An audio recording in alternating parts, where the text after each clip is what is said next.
Hi, and welcome to Child Development 100, Child Growth and Development. This is for the Spring 2018 class, and this is a fast track online. I'm going to go over some really important information for this class in this video so that I can set you off on a really good step, and you can start to understand the class and the requirements that I have. In this class, we're going to be going over human development. So we're going to be doing ages from conception, so before birth, all the way until through adolescence into ages 19, 20, something like that. We're going to look at a bunch of different domains. We're going to look at a bunch of different age ranges. So kind of how I have the class structured is that each week we'll be doing a new age group. So infants and toddlers, preschool age, middle childhood, adolescence. And then right before the class ends, we'll have a final review, and I'll also lecture on child abuse. So that's basically how I have the class set up. In addition to that, each week you'll be doing 2 video quizzes. So I have a video from YouTube that I've posted on Canvas, and it will cover a wide variety of topics relating to children. So you'll watch 2 videos a week, and you'll answer 5 questions from each video about the information that you learn in the videos. None of them are very long. The shortest one is about 2.5 minutes, and I think the longest one is 9 minutes. They're just designed to reinforce the knowledge that you're learning in lectures. My lectures will look very similar to this. I will have a PowerPoint up on the screen, and then you'll see my little head up in the corner of your screen, kind of lecturing to you and giving you examples and helping you work through the information that I'll be giving. We'll also be looking at children through a cultural perspective, an environmental perspective, and a time perspective as well. Who we are and how we're raised really has to do with the time that we're being raised and the location and by the type of family structure that's raising us. So we'll also look into children in all domains, in all ages, and how they are influenced by those factors. I do want to go over some housekeeping before I kind of jump in and show you how Canvas is. So this is an online class, so attendance and punctuality. You really have the luxury of being able to do this, especially if you're working or you have a family or you're doing both. I open the module, so each week has its own module, and I open that each week on Monday morning around 6 a.m., and you have until Sunday at midnight, or 11:59 really, in order to turn in all of your assignments. So you'll typically have between 2 to 3 lectures that you need to watch. They're about 30 to 45 minutes each, so you can break them up and hopefully be able to watch them on your app as well. So it would be easy on your lunch break to watch it if you needed to. So you'll have to watch 2 to 3 lectures a week.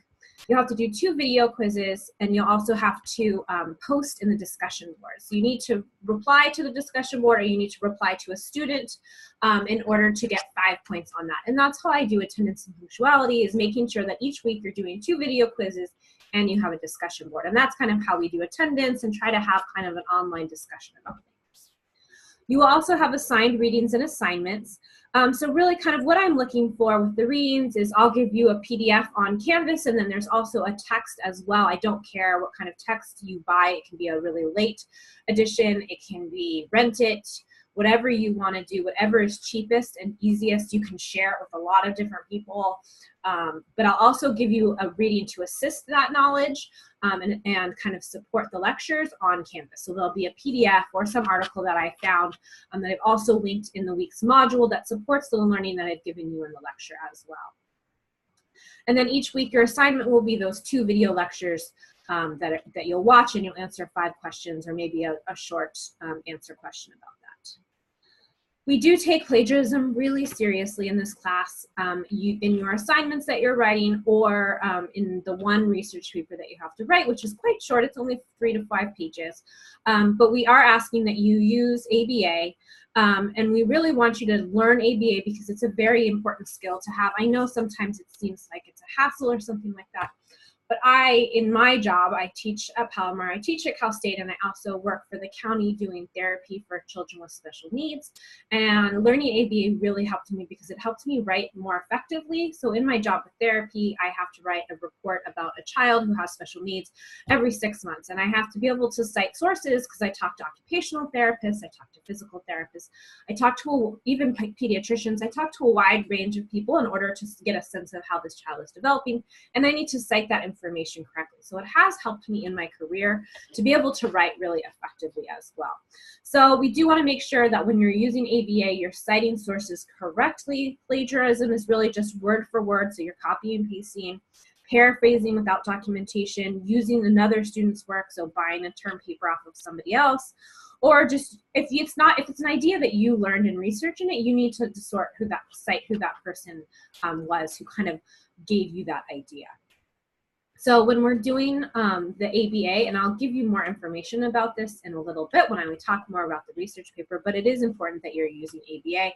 And if plagiarism was to happen, at the very least, I have to report it. There's a chain of command at Palomar, so it would have to go, and it would have to go to our disciplinary office for appropriate action. A minimum consequence is that you fail that assignment, which is our research paper. And then you could also be dropped from a class or not allowed to take this class again at Palomar. It really depends on the office of the college disciplinary office. Then another thing that I want to talk about that kind of has to go into that is when we're talking about plagiarism, it's integrity and honesty. And then we're also talking about those issues when we're talking about kind of classroom etiquette. So we have discussion boards, and you're expected to be courteous and respectful at all times on the discussion boards. I will remove any comments that I don't feel are respectful or courteous, and you'll get a 0 on that week's. It's really important, and most of you are really familiar with this, that tone online can be really hard to convey. So using emojis, trying to stay away from making jokes or being humorous, and just knowing that sarcastic or really flippant comments can come off not in the way that you intended online. So keeping it professional, respectful, and courteous online is the best thing to do whenever you're having some kind of discussion with somebody in the boards throughout the class. And then also, we will also be doing an observation as well, and I'll talk about that in a little bit. So when we are looking at the observations, if you do use our lab school, that's fantastic. I really want you to. That's why it's there. It's intended for you guys to learn and to be an easy resource for you to be able to observe a child. But you need to sign a commitment and confidentiality form. It's expected that when you are reading that form, that by signing it, you're saying that you will adhere to those guidelines in that form. It talks about confidentiality because these are students' children, these are professors' children, our community children that attend this school. This is their preschool, this is where they go to school. So we need to make sure that those children are safe because there's a lot of people coming in and out of that school. So we need to make sure that they're really safe. And we also need to make sure that their confidentiality is protected. So saying child A, child B, not using their real name. Disability services. If you have a verified disability with Palomar College, please take the appropriate steps and have them contact me so that I can give you the accommodations that you might need. If you think that you might need special test taking arrangements, or you might have limitations because it's an online class and you need anything specific, please reach out to Disability Services. That is their job and role and function, is to assist students in being the most successful learners that they can. I've worked with lots of people who have gone through those services, and it's fantastic, and it really allows people to reach their full potential, especially in an online setting, which can be a little bit difficult to learn through. So if you think that you might need some support services, please go check them out. And then tutoring and resource services as well. So you do have to write a term paper or a research paper, and I'll talk more about that later on when I'm talking about the course requirements. But the Writing Center and the Tutoring Center are there for you guys. They really, really are. I went to MiraCosta, and then I transferred to a four-year university before going ahead and getting my master's degree. And so starting out at Palomar, you have to do your general ed requirements in order to transfer. And I was really, really struggling with math. Like, English is great. Child development, obviously, I have a passion for. But I was really, really struggling with math. And so I sat in the math tutoring room for like 2 or 3 weeks, too scared to talk to any of the teachers, because I was assuming that they thought that I was going to be stupid because I couldn't figure out algebra. Nothing could be further from the truth. They are there for you. They supported me. I got a C+. I took that class. I was able to transfer. I wouldn't have been able to transfer if I hadn't passed that class. So, and especially now that some of Palomar's pathways and classes that you take might be changing in the next couple years, please use our tutoring and our writing center. They are there for you. So if this idea of a research paper freaks you out, you have to write 3 pages, what? Please go to the tutoring center or the writing center. They will help you so much. They'll give you a lot of support. That's what they're there for. And then email, communicating with me. I want you to be successful in this class. It's online. Some of you I will see at an orientation, some of you won't. I might not ever meet some of my students. And I have about 200 students right now from Cal State and from Palomar that I work with. If you are having any kind of trouble, please reach out by email or on Canvas messaging in order to get help from me. It can be with course content, it can be with course requirements, it can be with anything that you need related to child development, and I will do my best to help you. The only issue that ever arises is when people think that telepathically I can know that they're struggling in the class, or they just never say anything and they just kind of struggle along. So please reach out to me with any kind of questions that you have. I'm here to give you feedback and to support you through this class. When you are emailing or you are doing Canvas messaging, please write Child Development 100 Fast Track in the subject box, because that helps me figure out what class you're in. A lot of I have 2 different 100s. I have a class at Cal State and I have another 155 here at Palomar. And so it gets a little bit confusing. So letting me know which class you're in will really help me be able to help you and support you. Another thing that I want to talk about is Canvas grades. So Canvas kind of keeps track of your grades. So most of the assignments are like 5. You get 2 video quizzes, so that's 10 points each week, and then you have another 5-point discussion post that you have to do. So each week you're trying for a total of 15 points. Seems like a lot, but this is a fast track. We have to get through a lot of information all at once. So, and also for each 3 units that you take, you're expected to spend 3 hours outside of the classroom working on that. So this is a 9-unit class. So you should be spending 9 hours a week working on this class. So that's a lot of work. You guys are in for it. I think this will be fun and I hope it'll be informative. But if you think that this is going to be an easy class, you're probably not in the right spot. There are course requirements and things like that. I'm here to support you, but you are going to have to learn and work throughout this class. But when we talk about Canvas grades, there is a function on Canvas where it tallies up. Out of 5 points, you got 4. Out of 5 points, you got 3. Out of 5 points, you got 5. And that gives you a rough estimate of what your grades are. Sometimes, though, they can be kind of off. If you turned in something late or just in general, what I do is I take all of the grades that are on Canvas, I put them in an Excel spreadsheet, and then I go through them and I base them off of what you have turned in on Canvas and then what your grade has, and then I calculate them off as well. So sometimes you think that you might be getting a B, but you might be getting an A, which is fantastic. But just know that the final grade is done offline, and I calculate it through Excel in order to make sure that you are getting the actual grade that you're supposed to, because sometimes Canvas can be a little bit off. So right now, I'm going to actually share the screen. So what I'm going to do, so this is Canvas. So this is your site that you are going to be seeing when you log on to Canvas. So here is the home.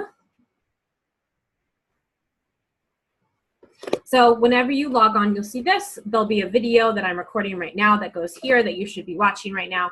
Then there's the fast track calendar of when everything is due. And then here is the syllabus as well. So where everything important happens is in this modules. So here are the course information and requirements that I want to go through with you right now. So here's our success guide. So if you were really looking for anything about child development or Palomar or how to write ABA or where the lab school is, download this child development success guide. Please don't print it. It's like 60 pages or something. I know it's like 112 pages. It's really, really long.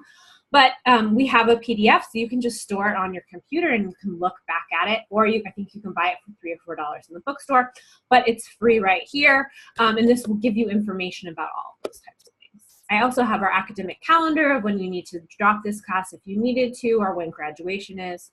And then I have the information about all of our assignments. So one of our assignments was a child observation assignment. So here are the written instructions on how to do that. So what you're going to be doing, and you can download and read this at your leisure, is what you're going to be doing is you're going to be observing 2 children. This class is quite theoretical. It's online. I'm lecturing you like this, and we're talking vaguely about children.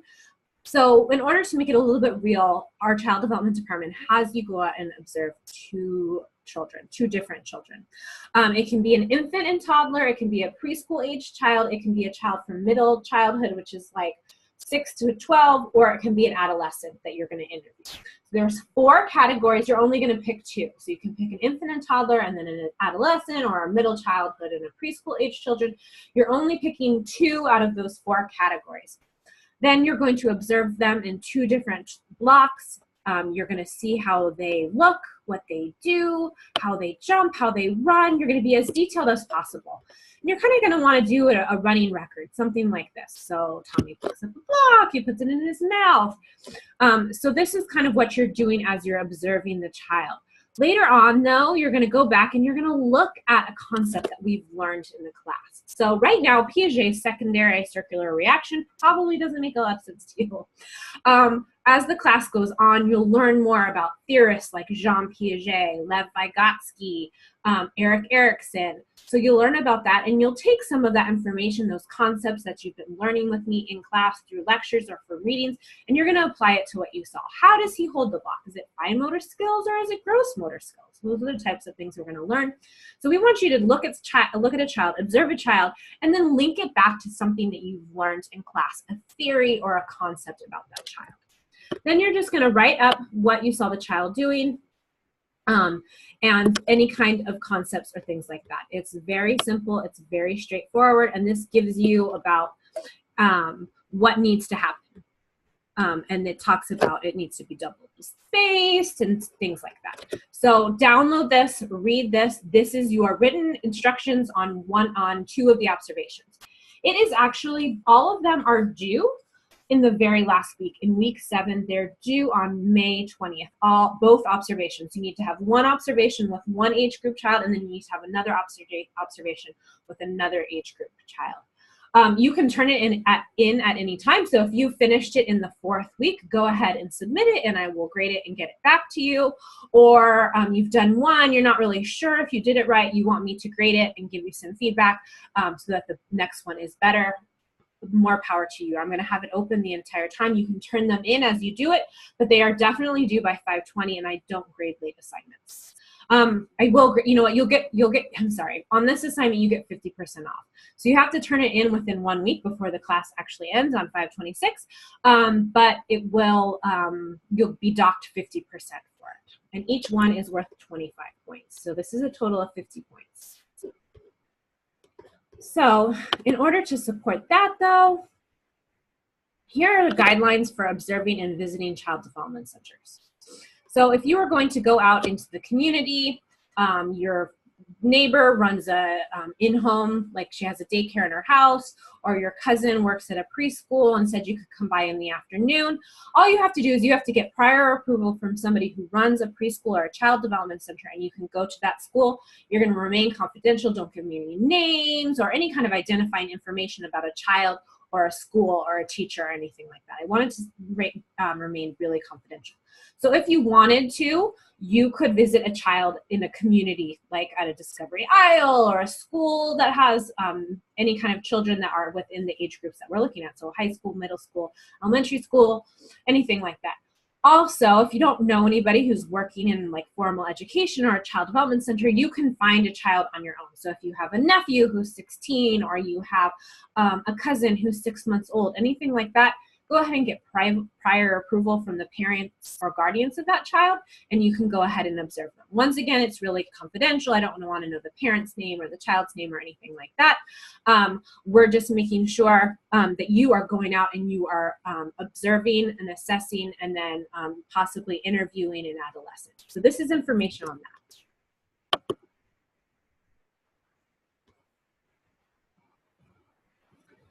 And then here is our lab school observation guidelines. So you have to read and sign and present a statement of commitment and confidentiality before you're allowed to be at our lab school. So you don't have to make an appointment with our lab school, but you need to download this child, and it's right here. It'll give you the specific web page for the statement of confidentiality. You need to read it fully. You need to adhere to whatever we're telling you. And then you need a sticker from me, your instructor, that you can get an orientation. Or I believe that they have them in the lab school as well, and it's going to go on your ID card. So you need a Palomar ID card as well. It's $12, I believe. It gets you into discounted movies tickets, and you also get free copies at the library as well. So if you do kind of shell out for that, you do get a couple of perks that go along with it. But this is our guidelines. So if you are going to be going to our lab school, you need to sign that commitment of confidentiality, and then you need to read the information about our lab school and what they want from us. They don't want cell phones. You can't have a backpack. There's lots of things that we do to protect the children in our center. So you need to read these guidelines before you would go and observe there as well. So that's the observation. Once again, it's due on 5/20, but you can turn it in at any time. You're doing 2 observations, 2 different age groups. You're picking 2 out of 4 possible ones. And once again, you just need to get prior approval from those parents or a child development center in the community, or go to our lab school in order to do this. Any questions, though, please email me. All right, so our research paper, this is our other big requirement. So each week you're doing a video lesson plan, really easy, really simple. Watch a video, answer a couple questions. You're gonna do that twice. Then you'll do a discussion board.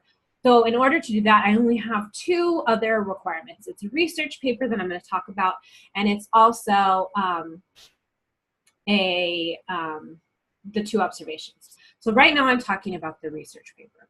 So in order to make this easier for you guys, I will grade a rough draft as extra credit. So if you wanted to, if you were unsure about your research paper, or you felt that you maybe weren't headed in the right direction, if you want some feedback and you want some extra credit for completing it, turn it in by April 29th. I will grade it, I will give you some feedback, and I will send it back to you, and that will be your extra credit opportunity for this class. So consider doing that. It's not a requirement, it's extra credit that you turn in a rough draft, but I will give you information about it. So these instructions are about an introduction, a research section, an opinion, things like that. So this very specifically goes through APA, where you can get services on it, what an outline looks like. So what this is this is your rough draft grading rubric.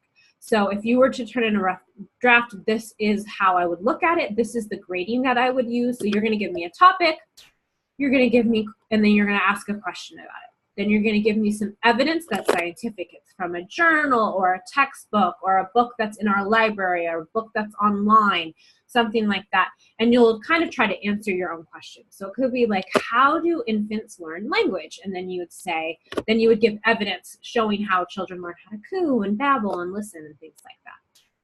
Then the very last part would be your ending opinion. So you'll talk about conclusions. Infants learn in a variety of manners. They learn receptive language, how they hear, and expressive language, how they babble and coo. And then that would be it. Then I would also be looking that you have a title page and an abstract. You're citing any sources that you have, and you have a reference page as well. Here's my final grading rubric, which is very similar to what I've just talked about, except there's more points possible. So it is worth a total of 30 points. So 30 for the final draft, and then you could also earn an additional 10 points in extra credit if you turn in a rough draft by April 29th. So same thing though, if you turn it in late, it's an automatic 15 points deducted, that's kind of a bummer. So make sure that by May 13th, so week 6, so in 6 weeks, you have a research paper that you have covered. So that's how I'm going to grade your research paper, and that's some written instructions on how to kind of format it and how to use APA. Here's another quick reference guide that we've made for you guys. So this is what your first page is going to look like. So there's 4 boxes, and each one represents 1 page. So this is your first page. It's title. So how do children learn language? Then your name, I'm Jolie, then Child Development 100, then Palomar College. Then your abstract is kind of what you're generally going to talk about. It's a brief summary of your paper. So we're giving you all this information. This is your second page. Then there's your third page. This is your introduction, and you're starting the body of your paper. You're going to give me probably two to three pages, let's say 3 to 4 pages that you're writing about this, and then the very last page will be your reference. So there is that. That is a really great guide. If APA seems crazy to you, you've never done it, or before you did MLA, something like this, if you go ahead and you follow this, this will really, really, really help you in order to do APA. And also our Writing Center as well. They are there to help you with APA.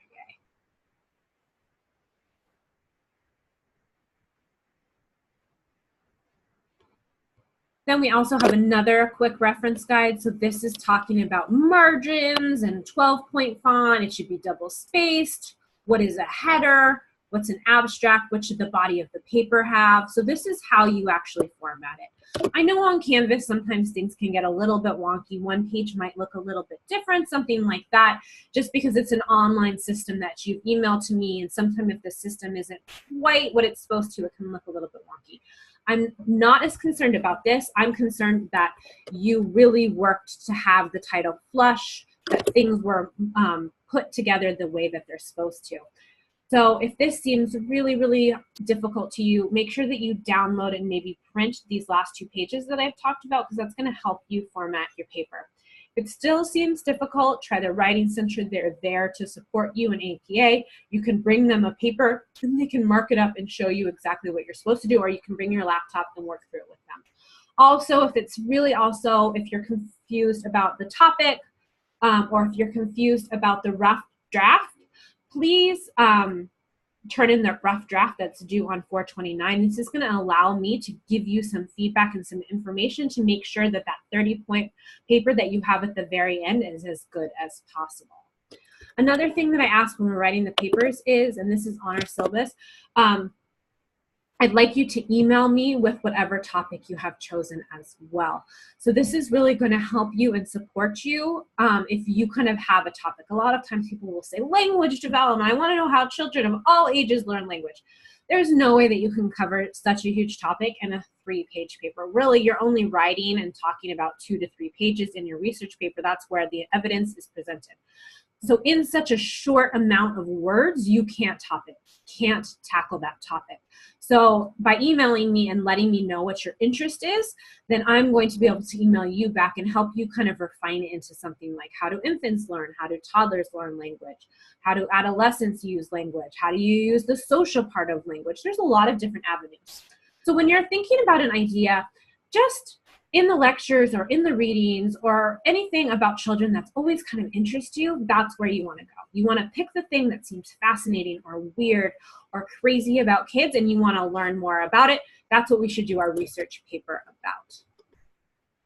So also in that first that first module on Canvas, I have some links for you about theorists. So if you were looking into education or something like that, these links right here are going to give you some more information about theories or theorists that you might want to look at. Also this week, there's 2 PowerPoints that you should be reading about that go over all this information. So I've been talking for a long time. I basically talked you through the syllabus and all the course requirements.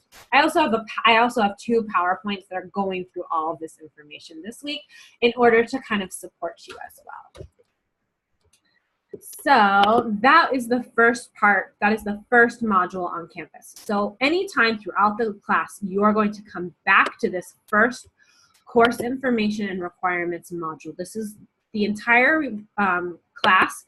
This information will be here for you. So if observations, if you forgot the paperwork, if you can get online right before the observation, then you can pull up any of this information.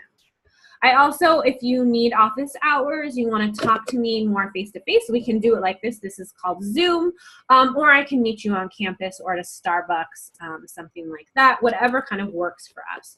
So if you want to talk to me about child development in this class, or you want to talk to me about future careers in education, anything like that, I would love to meet up with you guys. And I also really like this Zoom, So you can be at your home in your pajamas on Sunday morning, and I can be at my home in my pajamas on a Sunday morning. I just did that earlier today, talking with a student about child abuse and some issues that she had in a class from Cal State. So it does work, but I also love to meet up with students face-to-face on campus as well. So I'm also going to show you, so each week I will open it on Monday morning, like I said, and you will have this type of information. So you'll have, this is where you'll have your video lectures. So then for this week, you'll be looking at a research paper, and you'll also be looking at perspectives and theories when relating to child development.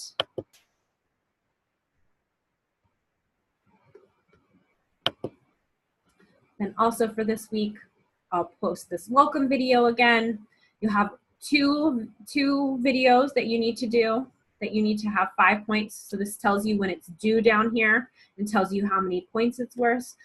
And then this little icon tells you that it's a discussion topic, so you're introducing yourself this week, and when that's due and how many points that is. And then the last thing in each module will always be an additional reading about child development or about the topic that we talked about that week. So that's Canvas, that's the class. Once again, I know I've gone through this really fast, so the actual lecture for this week will go over more of these issues in depth for you guys, so don't worry about that. So that's it. I hope to learn more about you guys, and I hope that we'll have a really successful course. And if you have any questions or concerns, please email me. My email will be at the very beginning, or you can always go to this tab on the right-hand side. It's inbox, and you can always email me or message me through Canvas in that way as well. All right, I'll see you guys in lectures. Thanks so much.